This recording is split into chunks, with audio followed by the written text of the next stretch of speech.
be better one-on-one. But I would like to help her address any issues or aid her in communication, because I bet you she might be having some trouble with communicating her position to people. And you're more credible when someone else is saying it about you than when you're saying it about yourself.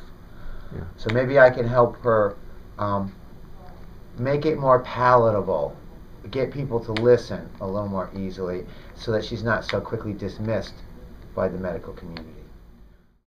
When you first heard about her plight, what was your first initial observation? I remember we did some research online, because that's why when you asked me, do you know about the syndrome, I knew that it was familiar, the name. That's why I wanted to go back online to make sure that I was remembering it.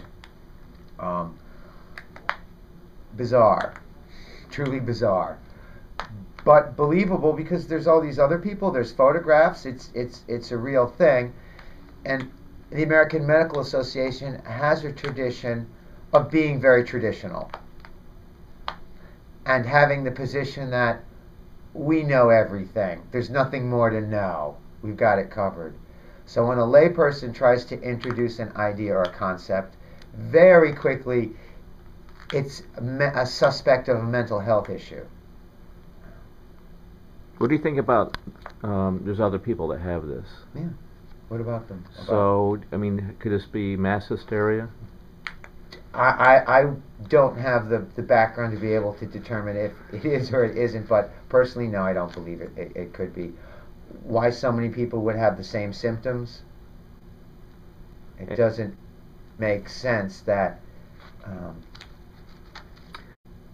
I could see a small pocket of people in one isolated area all feeding off of one another, maybe creating some kind of little personal incestuous hysteria about something. But when you're talking about people that are located in different counties, in different states, in different countries, spread all over, it's not just something that's going on in downtown Schenectady.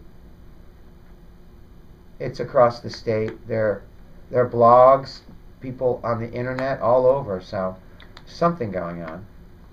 Do you remember when you met with Jesi? How did she come here initially? Jesi's maybe been a consumer of services here at the center that we offer. I'm assuming that I could check in the records, but I know that we've just assisted her addressing issues and challenges to her independence, and I believe that she and I were working on some housing goals. And she mentioned the illness to you? Yeah. Well, because it's part of people's, that's part of her life, what's going on with her. So, of course, it's, I don't limit people what they can talk about or what they can mention. Was that new to you, that whole, when she brought up the Morgellons? Oh yeah, I'd never heard of that before.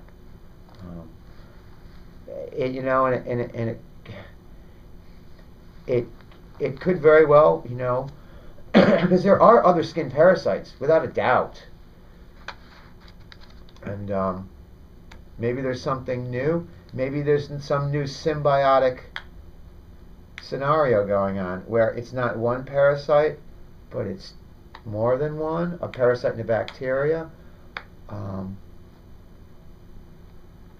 Like lichen is fungus and moss together, living symbiotically. Really? I think so. I'll have to look that one up. But there are we have symbiotic relationships with many, bacteria. But maybe something has happened new. Maybe our environment has caused the sensitivity, or all the filth that we pump into the air and that's in our food source and water source could be damaging people's immune systems, just making them susceptible to something that's always been there. Something in the water, something in the air, who knows?